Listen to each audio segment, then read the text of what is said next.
My name is Evelyn Harrow. I'm 67. That night, the air in Charleston smelled faintly of salt and magnolia, the way it always does after a long day of celebration. The streetlight above me buzzed, its glow flickering across the cracked sidewalk. I stood there in my pale blue dress, the one Daniel once said made me look graceful for my age. My shoes pinched, but I kept them on. It felt wrong to take them off when the night was still supposed to belong to him. He thought it would be easier if I waited there while he handled the crowd, not realizing how small it made me feel. After the reception, "Mom, just wait at the bus stop," he'd said earlier, a quick kiss on my cheek before disappearing into a crowd of sequins and laughter. I'd nodded as if that were perfectly reasonable, as if mothers always waited at bus stops in wedding clothes.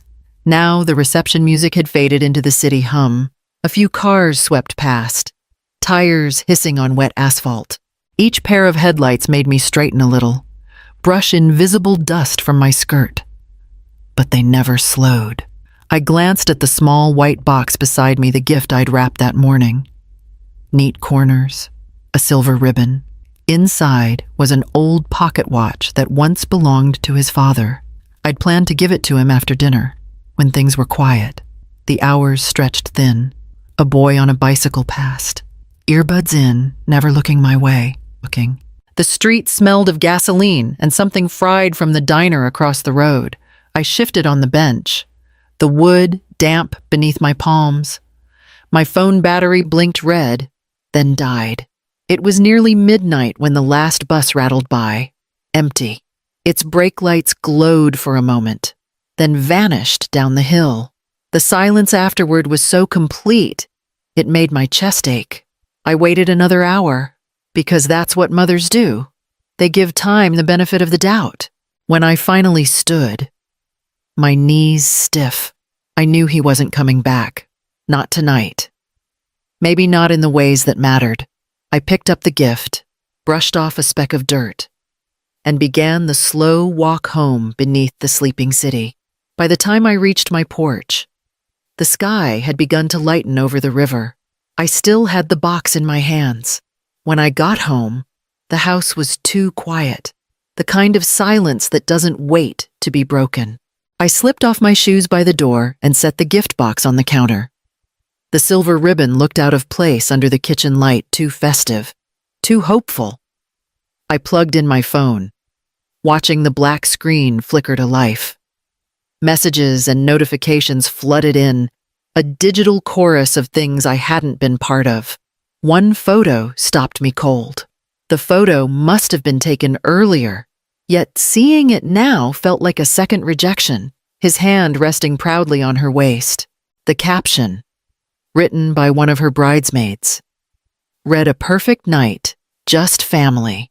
The words blurred for a second before sharpening again.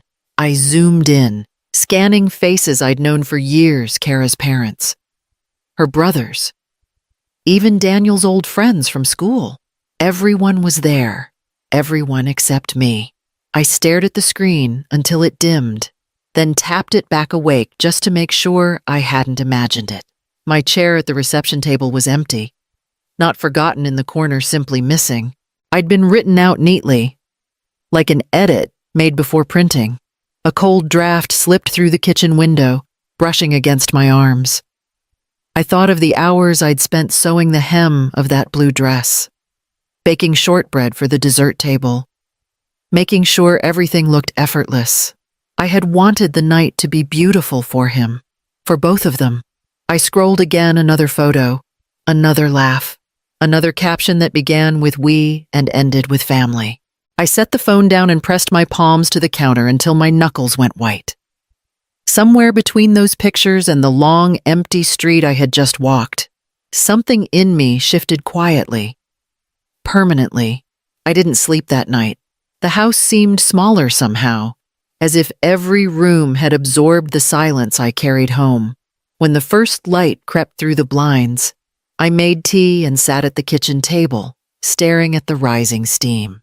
It reminded me of mornings long ago, back when everything was harder, but simpler.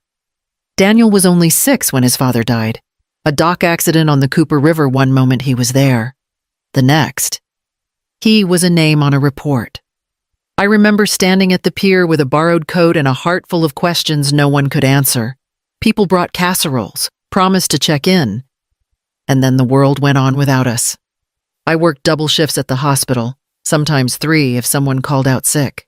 The pay was barely enough, but I made it stretch. I sold my engagement ring the year Daniel needed braces. I pawned the gold earrings Tom had given me on our 5th anniversary to buy his first set of textbooks for college. When the scholarship didn't cover his last semester, I withdrew the small savings I'd built for emergencies. "I'll pay you back," he'd said, grinning. I told him he didn't have to. Watching him walk across that graduation stage had been payment enough. I still remember the suit he wore that day, navy blue, a little too tight in the shoulders because I'd sewn it myself. He hugged me afterward, smelling of starch and triumph, and whispered, "You did it, Mom." For years, I carried that moment like a medal pinned to my chest. Now, thinking back, it feels like something borrowed, something that never fully belonged to me. The pride I'd claimed had been rented on credit I didn't know would come due. The boy I built my life around had become someone polished, successful, untouchable. I took another sip of tea, the taste bitter at the bottom. The sunlight hit the photo on the fridge, Daniel in his wedding tux, smiling with the same dimples that once meant home. I looked away before the ache could deepen. As the days passed, I began to see the wedding night for what it was, not a single act of cruelty, but the final stitch in a long, quiet pattern. It had been there all along, hidden under the small talk and polite smiles. I remembered the Christmas he canceled last minute because Kara's parents had already planned something.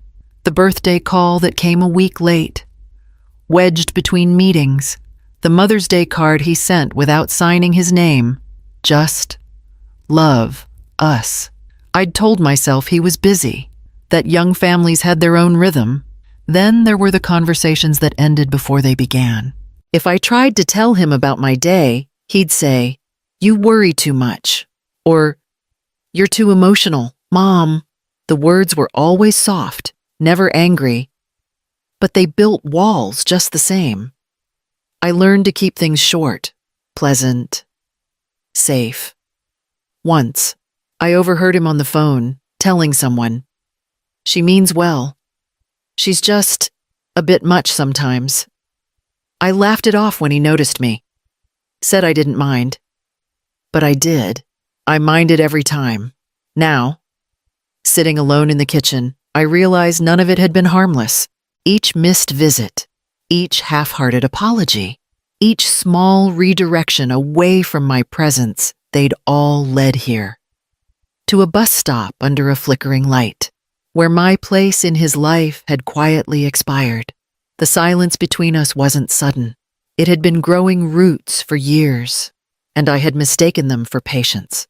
Each missed call, each overlooked invitation, each casual dismissal had planted those roots quietly. The morning after the storm broke in me, I woke with a strange steadiness. The house was still, the kind of stillness that waits to be filled with purpose. I brewed coffee, black and bitter, and walked to the dining room. The sideboard against the wall had belonged to my mother. Heavy oak, drawers that stuck if you didn't pull them just right. Inside were the things I kept organized for comfort: old tax returns, bank letters, neatly folded records of a life built one small payment at a time. I opened the bottom drawer and paused. The scent of old paper rose up like memory itself. Each envelope had a name written in my handwriting, careful, slanted letters. Daniel College, Daniel Car Loan, Daniel Apartment Deposit, Daniel Wedding Fund, the oldest one, yellowed at the edges, held receipts from his first semester at Clemson. I traced the ink as if it could explain who I used to be. I spread them across the table. Tuition payments, rent transfers, insurance cosigns, even the deposit for the house he now shared with Kara. My name appeared on every line, like a ghost quietly underwriting his life. I began adding the numbers on a notepad, my fingers shaking with each total. The sum climbed 12,000, 40, then past 100,000. I'd always kept the records in pieces, never adding them together. Seeing the full total was a shock to the system I had trusted for decades. By the time I reached the most recent check, my breath caught. 182,000, give or take. I leaned back and laughed. A sound caught somewhere between disbelief and grief. I funded my own goodbye. I whispered, for years. I'd told myself I was helping him build stability, that love meant making sure he never struggled the way I had. I thought the ledger was proof of devotion, not dependency. But looking at those envelopes now, I saw something else, a lifetime of giving that had quietly erased me from the equation. The morning light shifted through the blinds, laying thin stripes across the table. The papers glowed pale gold, almost beautiful in their precision. I stacked them carefully, then pressed my palms flat on the surface, grounding myself in the weight of what I'd built. There it was, my life reduced to records. Every line a story of love given freely and never returned. The next morning, I dressed carefully, as if for an appointment that mattered. A pale linen blouse, pressed slacks, low shoes. The air outside was warm already, the kind that clings to your skin before noon. I walked the 6 blocks to Palmetto Credit Union, past the bakery where Daniel used to beg for muffins when he was small.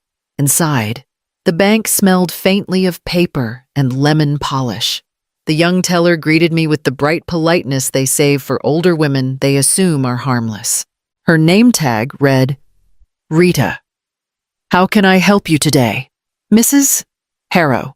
I'd like to review all my active transfers. I said.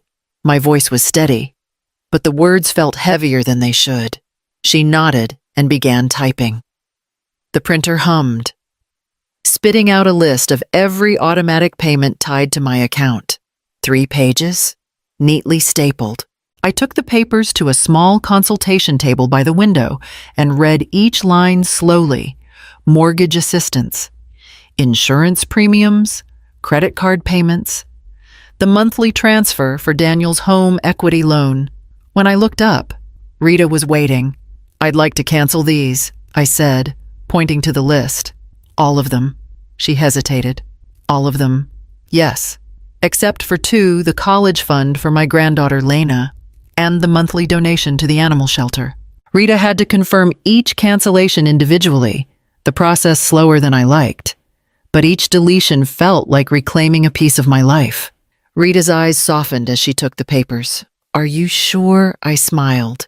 The kind that feels like exhaling after years of holding your breath. It's time. She typed quietly, the keyboard clicking like rain, with every entry she deleted. Something inside me loosened. When she handed back the confirmation forms, I signed them without pause. Walking out into the Charleston sunlight, I felt the breeze off the harbor lift a strand of hair against my cheek. For the first time in years, my steps didn't echo someone else's needs. The sound belonged entirely to me. The call came 2 days later, sharp and urgent, while I was watering the plants on the porch. The phone buzzed so hard against the table that I almost didn't need to look at the name. Mom! The mortgage bounced, Daniel's voice cut through the line, loud and frantic. The bank called me this morning. What's going on? I kept my tone even. It's yours now. Daniel, that's what's going on. I could almost hear the calculations in his head, realizing the safety net he'd relied on for so long had been quietly removed. There was a pause, a stretch of silence where I could almost hear him blinking, trying to make sense of it. What do you mean it's mine? You've always covered part of it. It's been that way for years.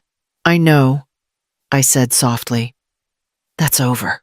His voice rose again, strained, defensive. After everything I've done for you, I helped fix your roof last year. I got you that new phone, I laughed quietly. Not out of cruelty, but from the absurdity of it, the way small gestures suddenly weighed more than decades of sacrifice. Yes, I said. After everything, he exhaled sharply. Kara's furious. You've embarrassed us. It's not fair. Fairness, I said, has never been the problem. Before he could respond, I ended the call. My thumb hovered for a moment over the screen, but there was nothing left to say. The air on the porch felt different afterward, lighter somehow, as if I'd pushed open a window that had been nailed shut for years. I sat down, let the phone rest beside me, and finally breathed all the way out. The sound of cicadas swelled in the trees, steady and unbothered, like the world had decided to move on, and I realized, so had I. He came on a Sunday afternoon, just as the church bells finished echoing down the street. I saw his car pull up from the kitchen window, the same black sedan I'd helped him buy years ago. He parked too quickly, the tires crunching against the gravel. For a moment, I considered pretending I wasn't home, but his shadow moved across the porch before I could decide. The knock was firm, impatient. Mom. His voice carried the same mix of command and concern he used when he wanted something. I opened the door halfway. He stood there in a crisp white shirt, sleeves rolled up, his tie loose. His face was drawn, tired in a way success doesn't hide. You could have told me, he said, about the accounts, the payments, all of it. I met his eyes. You could have come back. He had only just pieced together the change, and the weight of it showed in his stiff posture. He hesitated, glancing toward the porch rail as if the answer might be waiting there. You're taking this the wrong way. It wasn't intentional. What happened at the wedding? We got caught up in things. Schedules. I almost pitied the way he reached for excuses that had no shape. You left me on a bench, Daniel, I said quietly, not by accident, by choice. His mouth opened, then closed again. The wind moved through the trees, soft and restless. It wasn't like that, he said finally, his voice smaller now. We meant to come back. I waited 6 hours. He swallowed hard. The silence stretched between us until it became its own language. That night, I said, steady as the boards beneath my feet, I learned I'd been waiting for years for you to see me. Not as a duty or a habit, but as a person. I'm done waiting. His shoulders dropped. Mom? I stepped back and placed my hand on the door. I'm not angry, I told him, but this is where the waiting ends. Then I closed it. Not a slam, not a shout, just the quiet, solid click of wood meeting frame. On the other side, the world went still. For the first time, the silence belonged entirely to me. Weeks passed quietly, like pages turning in a book I no longer needed to finish. The phone stopped ringing. The house felt different now, lighter, as if it had taken a deep breath with me. A few days later, after confirming all accounts were closed, I decided it was time to plan the future more formally. One bright morning, I took a taxi downtown to meet with Mr. Kessler, the lawyer who had handled Tom's affairs years ago. His office was lined with tall windows that overlooked the harbor, sunlight glinting off the water. He greeted me with the same measured kindness he always had, the kind reserved for clients who carry too much history in their hands. I'd like to make some changes to my will, I said, significant ones. He adjusted his glasses, waiting. I told him everything, how the house would go to my granddaughter Lena, the small savings to her college fund, and a portion of my pension to create a nursing scholarship at Trident College. I wanted something to outlast disappointment, something that gave rather than enabled. Mr. Kessler nodded as he wrote. You're certain? Yes, I said, completely. The pen moved smoothly over the paper, each stroke final but not heavy. When I left, the breeze off the harbor carried the faint scent of jasmine and salt.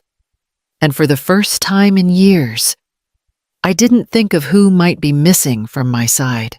That evening, I sat on the porch as dusk settled over the neighborhood. The light fixture above me, the one Tom had wired himself before Daniel was born, had gone dusty with years of neglect. I wiped it clean, turned the switch, and watched it glow. "This light isn't for waiting anymore," I whispered. "It's for peace." The soft halo spread across the steps, warm and steady, and for once, it felt like enough. It was a Sunday afternoon when I heard the knock, soft, hesitant. Through the screen door, a small figure stood holding a bunch of daisies wrapped in paper. "Hi, Grandma," Lena said, her smile uncertain. "Mom told me you were upset." I opened the door wide. "Come in, sweetheart." She stepped inside, her sneakers leaving faint marks on the old wood floor. I took the flowers and placed them in a glass jar, filling it with water from the tap. "I'm not upset," I said, turning back to her. "Just awake." Lena tilted her head. Her mother had tried to explain some tension at home, though Lena only caught fragments. "Mom said you've been quiet." "I've just been listening to the quiet for once." I poured 2 glasses of sweet tea and set them on the kitchen table. She wrapped both hands around hers, the ice clinking softly. For a moment, she studied me the way children do when they sense something has shifted but can't name it. "You changed the living room," she said, noticing the bare walls where Daniel's photos used to hang. "I did. Needed space for new things." She smiled, small and understanding, and told me about school, her art project, her friend's cat that had kittens.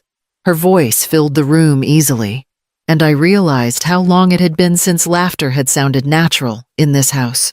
When we moved to the porch, the evening light spilled gold through the window. Lena pointed to the lamp glowing beside the steps. "You always leave it on." "Yes," I said, watching it flicker gently against the growing dark, "so no one ever has to wait in the dark again." She leaned against me, resting her head on my shoulder. The scent of daisies and sugar lingered in the air, and for the first time in a long while, I felt something simple and steady, like coming home to myself.